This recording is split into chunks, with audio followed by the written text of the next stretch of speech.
welcome to All Things Policy, a daily podcast supported by Pragati, a flagship media initiative of the Takshashila Institution. We're a bunch of policy nerds based in Bengaluru, and we like to bring a fresh perspective to Indian affairs and an Indian perspective to global affairs. So grab a cup of coffee, sit back, and join us for today's chat. Hello and welcome to another episode of All Things Policy. My name is Sudisha and I'm a junior research scholar at Takshashila Institution. I work on a project called the 20 Million Jobs with Sridhar, wherein we paint a policy landscape that can help in creating 20 million jobs in India per year. Today I have with me Anupriya, who is also joining our 20 million jobs project, and she would be researching with us.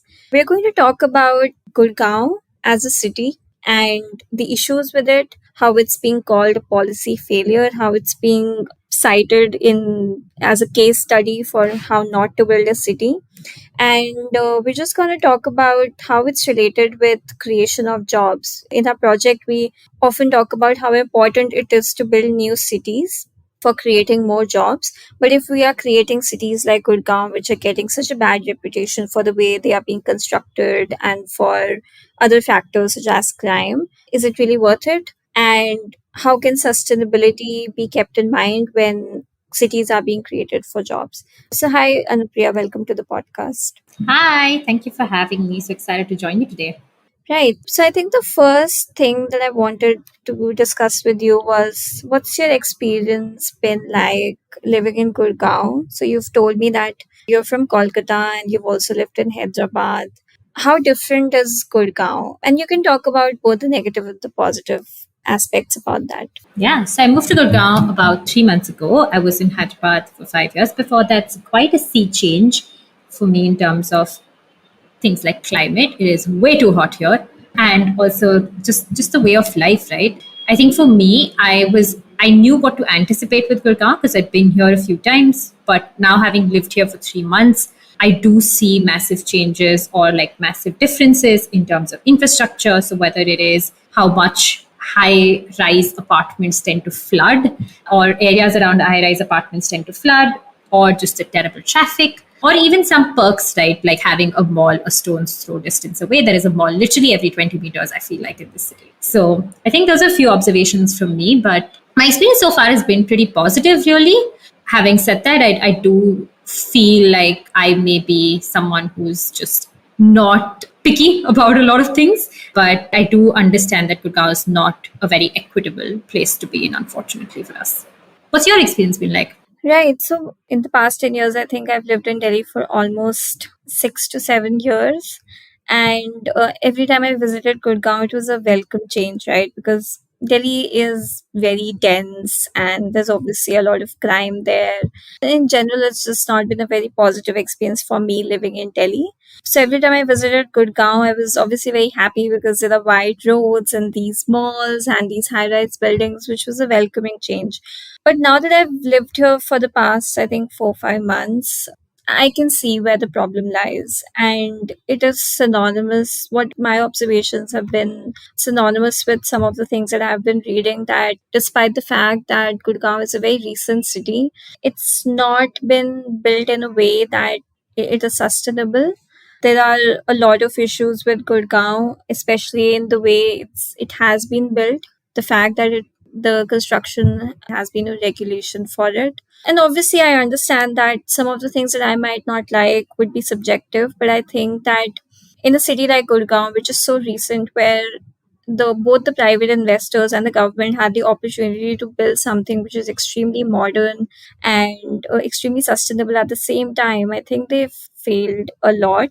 I don't want to go out of my house even on a good day because I know that I'm going to get stuck in traffic and I'll probably have to deal with, I don't know, some or the other issue. Maybe it starts raining and the road will get flooded, and I might not even enjoy going to a mall on the weekend because it's going to be so crowded. So there are some issues with Gurgaon that when you visit the city on the first few times, you might enjoy the vibe there here. But I think when you start living, you see these holes which are there in the city, and And it's also very expensive, which is something that I feel resonates with everyone when I read about Gurgaon, that it's a very expensive city to live in, starting from your rent to even the slightest supplies, right? When I lived in Delhi, it was very easy for me to just take a 10 rupee auto rickshaw, go to a metro station, go someplace else, have a good time, and come back. But in Gurgaon, unless you have a personal vehicle, it's not really possible. And then you get stuck in traffic.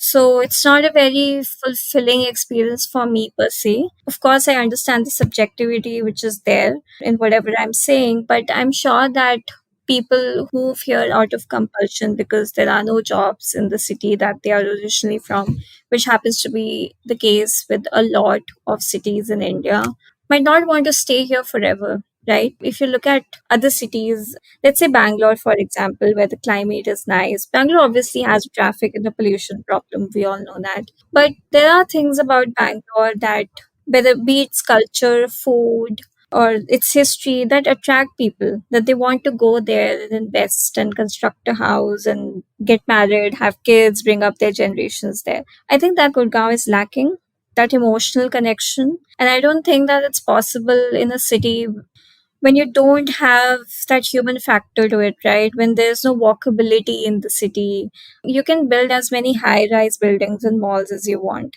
But for that emotional connection, you need to kind of touch the chord with what a human generally wants, right? If you make a human sit for hours in traffic and just work like a robot, there's obviously someone would might want to move out. That's what my experience has been. I guess we can start talking about the issues which are there with Gurgaon. So I think you mentioned that there is segregation here, inequitable environment. So can you expand on that? Yeah, I think so. Like I said, my experience has been pretty positive, but I recognize that that is essentially me reeking of privilege to a certain extent. And that's me speaking from a place of privilege, definitely.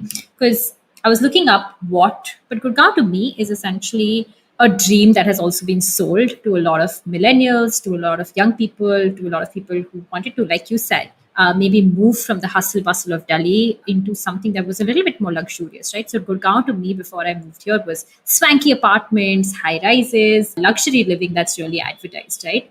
And that's where I feel like it is certainly inequitable because the swanky golf courses and shopping malls, as you said, also coexist with just mountains of garbage, flooding, bad roads, and potentially also, like you said, we were discussing before this, right? Unplanned dwellings, slums, bad sewage, and water disposal, etc. So that's where, to me, Gurgaon does feel inequitable. I was reading about how Gurgaon has the first privately run fire service.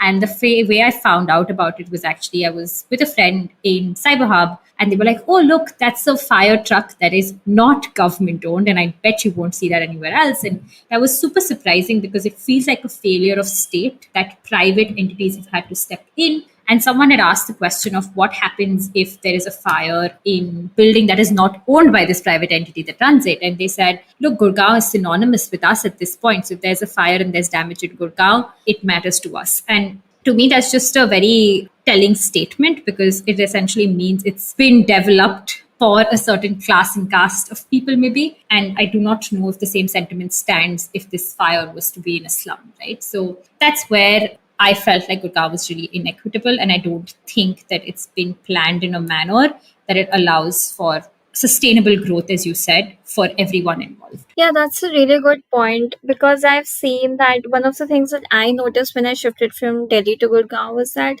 there's no proper metro coverage here. And it was a shock to me because there is a city which is just next to Gurgaon, which has one of the, I think, the world's most brilliant metro systems, right? That's what Delhi's metro service is called. And I've traveled on it so many times and I know how helpful it is for everyone, right? Even the richest and the poorest person in the world can travel from there and have a good experience. But that's not the case with Gurgaon. There's no metro coverage here, despite the fact that I'm sure they could have just gotten inspired by their neighbors. And then I looked into the issues and I found out that the key reason for that is metro rail in Gurgaon is a private investment and it has failed to meet its deadline for so many years now. There's not enough investment, there's not enough planning, and people generally don't seem to care because, like you said, it's a city built for the privileged class and they have other means to navigate. So when it's really hot outside, they can just get into their car, and even if they have to get stuck in traffic, it's just a much better option than, just strolling in the heat. But that's not what poor people or even middle class people, that they have that luxury in Gurgaon. And I was reading this brilliant article on policy failures in Gurgaon, and there was a line which said that when you navigate across Gurgaon, you will see that maybe you're near golf course and you'll see that there are these amazing apartments, and you just take a left and go somewhere else and you'll see that there's a slum and there are people living, and it's actually those people who are building this city, right? They are the ones who are constructing all these high rise buildings, all these malls, all these subways that privileged people, maybe even like you and me, who can get access to those facilities and who can benefit from those facilities. But none of the things are being done for these people. And for me, that's a really wrong way to build a city, because how are you going to attract labor, or how are you going to create all kinds of jobs in the future when most of the land has been converted into buildings? Right now, of course, you have an opportunity to create more jobs. You are attracting migrants because there's so much that needs to be constructed. But what's going to happen when all of this is converted into buildings? Who are you going to attract, and where will they live? So many times you hear that there was a Banjara market in Gurgaon, and some JCBs have come and they've, moved their stuff somewhere else, and now they have to relocate. We hear all this all the time, but nobody is concerned about that because their home is intact, their job is intact. So it's, for me, Gurgaon is it's not at all a sustainable way to build a city. I don't think that's what should be our future. I think that it's very important to keep sustainability and also keep equity in mind when you build a city, because you don't just have to create immediate jobs, you also have to sustain it for the long term. So a good example for me would be, let's say, again, I actually recently went to Bangalore, so that example keeps coming to my mind, that Bangalore has its failures, sure, but it continues to attract people. And I guess we can also talk about Hyderabad, some place which you and I both have Both lived. lived. Yeah. Yeah, and we have positive things to say about that. I like the way high tech city is built in Hyderabad. It's very similar to Gurgaon. It has high rise buildings and malls.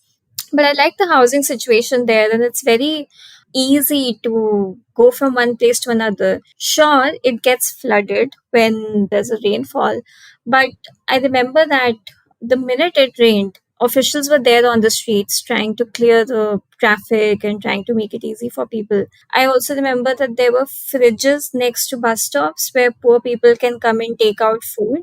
So these were the little things which I really liked about Hyderabad, and I think it's very important for these facilities to be there so that people keep coming to Hyderabad, and that should be irrespective of their economic status or privilege.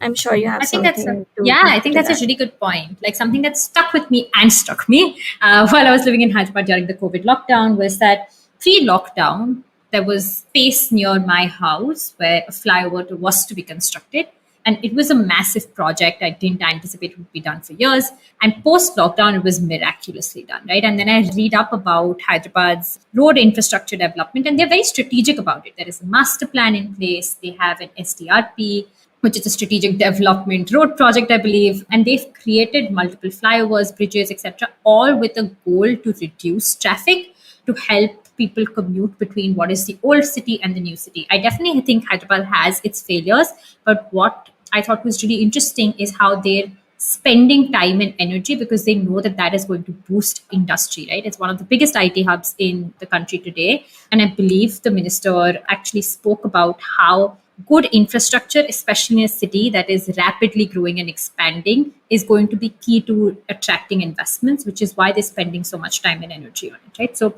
that's something about Hyderabad that I've really enjoyed, both from a policy perspective and having lived there. But I will say, like you said, Bangalore, Hyderabad, all these cities are not without their failures, especially from a sustainability angle. What is common to all these three cities, Gurgaon, Hyderabad, and Bangalore, is that we've heard about flooding being an issue across the board, right? The minute it rains, there are floods in what are supposed to be swanky places. There are floods in what are underprivileged places. There are floods essentially in places where not enough time and energy has been spent on replenishing green and blue natural infrastructure, right? So what I mean by that is, what are we doing about the forest cover that we have? Are we building over it, or are we being intentional about it? Gurgaon has both a groundwater and a flooding problem. And the way to solve it is to increase forest cover. Instead, what we're hearing is forest cover is being decreased, buildings are being built, so much so there's a cheetah that has apparently been, not a cheetah, a leopard or a cheetah, I can't remember which one. I believe one is extinct in India up until recently. I believe a leopard was spotted in near my house very recently, simply because he'd been forced out of his home, right? So I believe all these cities are, as you said, with their failures, but it is about the lack of a master plan in some places. And as you said, Gurgaon is a relatively new city, so there was an opportunity to correct a lot of these issues, which other cities like Hyderabad, which are older, may not have had an opportunity to do. Now, I just want to learn from your experience as well, right? Since you've been living in Gurgaon, you've lived in other cities, what city do you think got it really right? Because Gurgaon does seem to have done a good job of creating new jobs. There are over 500 multinationals, a lot of startups want to operate out of this space, etc. But as you said, maybe it's not the most sustainable example or the best example of how to do a modern city. So, what city do you think has struck that happy balance between being able to do both? Yeah, so I think that, I have this subjective thing that it's all about how a city makes you feel. The reason why I don't like Gurgaon is I don't think that there's a group of people, they visit Gurgaon and they remember it for years. I think they're just going to forget about it in a few days. But anyone who visits cities like Mumbai, Bangalore, even Kolkata, and these places remain in your heart, right? You remember it for a long time. Something, that emotional connection that Gurgaon lacks. While that is established, there's also things like transportation facilities and just the general nature of people, which I think is also driven by the fact how a city treats you. I think if you are treated nicely in a city, your behavior towards other people will generally be better. You look at Delhi, for example, right? There's a lot of trauma and frustration in Delhi, which is something I feel. So much refugee population lives here. People come from all states which have some of the highest crimes, the lack of unemployment. So Delhi, for example, gets a lot of migrants from Bihar, and I was actually recently watching a documentary, and there was a behavioral economist who was pointing out this fact that migrants in Bihar who come from Bihar to Delhi, even if they don't have jobs in their villages or cities, they come from a place which is open land. So, they have a lot of nature around them and their mental health is better. And then they come to a place like Delhi and they're not skilled enough for a proper job. So they have to do these jobs full of drudgery, right? Where they have to, maybe their job is just picking up boxes of fruits from a truck and keeping it in a shop. That's all their job. And obviously, that impacts your mental health.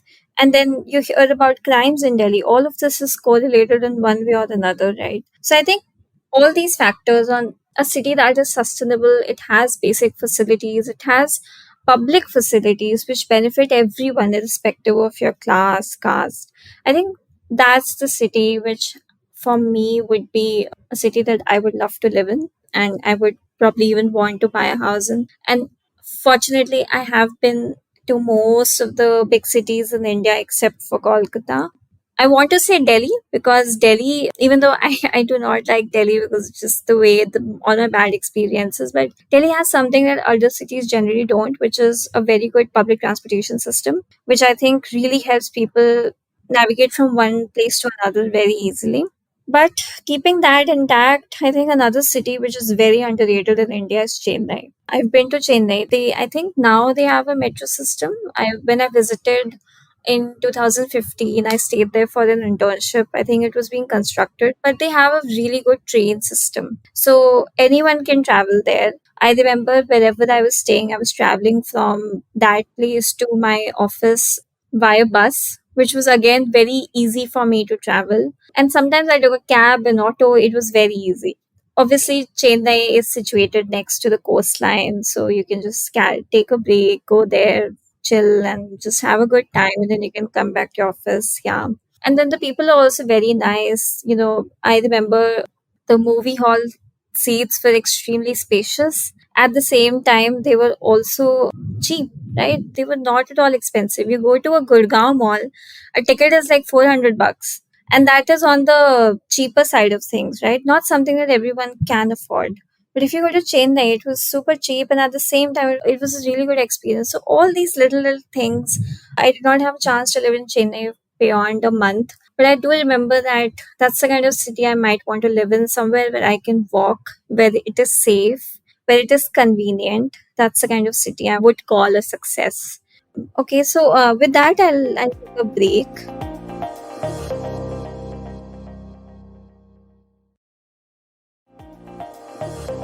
No, I just thought you made some really interesting points in terms of an idyllic city that we might all want to live in, the way you described it, but how some cities are already doing that. And or some parts of what you described are being achieved by some cities. And I think what's interesting is cities like Indore are actually ranking really high in terms of both municipal performance and also ease of living, which also talks about sustainable development goals, right? So I think it will be interesting to see how tier two cities in India develop over the next few years. And with COVID and with people now moving back home, a lot of folks are now preferring to actually live in tier two cities and operate from there with a remote model of working. So I do believe that there is an opportunity to create an idyllic city like you're describing it with the growth that we're seeing in the next few years.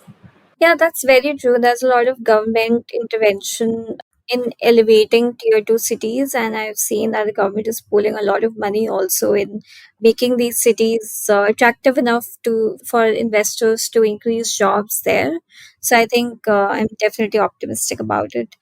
I think the last bit that I wanted to discuss with you in this podcast is how important do you think sustainability of a city is when it comes to creating jobs? So, in our project, we constantly talk about how job creation is the biggest challenge that India is facing right now. It's something that not many people are talking about, but it is a problem. And, one can argue that let's not focus on sustainability altogether. Let's just build more cities so that they can attract private investment and there can be more jobs, something that's happening in Gurgaon.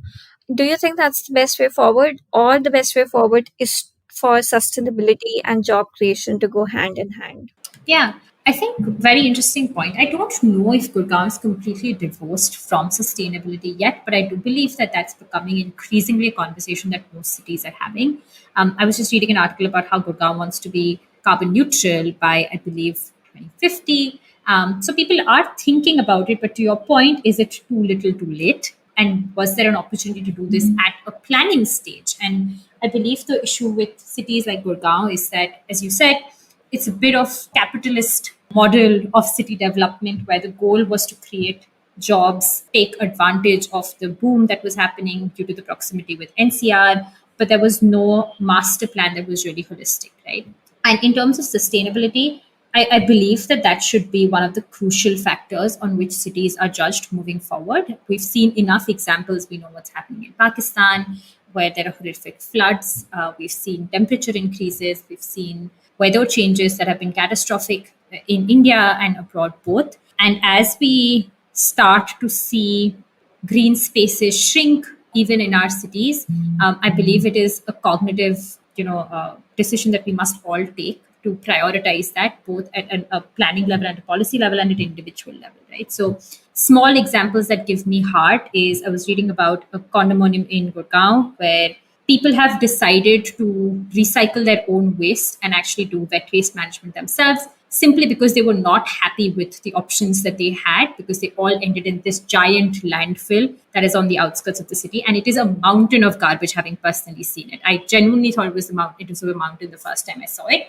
Turns out it was garbage. But I believe small initiatives that the public can take like this, which takes a lot of courage and time and effort and energy, does signal to the authority as well what we prioritize. And then bigger pieces that smart cities, for example, the smart cities project is doing is it's making sustainability one of the many pieces on which cities are judged, so that it's a more intentional conversation and topic that people have, right? So when we're saying, hey, roads need to be better, infrastructure needs to be better, ease of living should be better, quality of life should be better, I believe we should also say sustainable outcomes need to be prioritized, right? So yeah, to your point, I won't belabor the point anymore, but I do believe it is increasingly going to become one of the things that cities must care about. And there's just no way to move forward without thinking about sustainability anymore. Yeah, I think that's my point as well. I do think that sustainability is very important and it needs to go hand in hand with creation of jobs.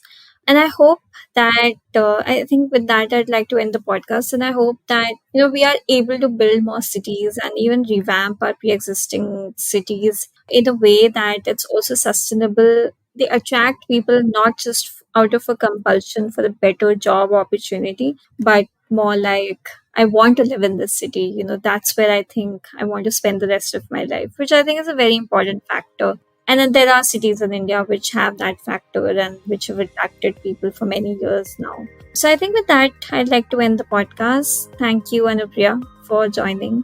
Thank you for having me. Yeah, and I hope that we'll have many more soon now that you're a part of the project. Yeah, looking forward to it. Thanks, everyone. Thank you, everyone, for listening.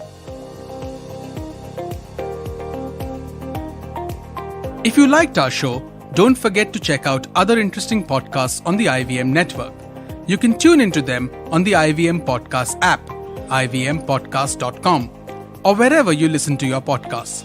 You can also follow IVM on social media. The handle is @IVM Podcasts on Twitter, Facebook, and Instagram.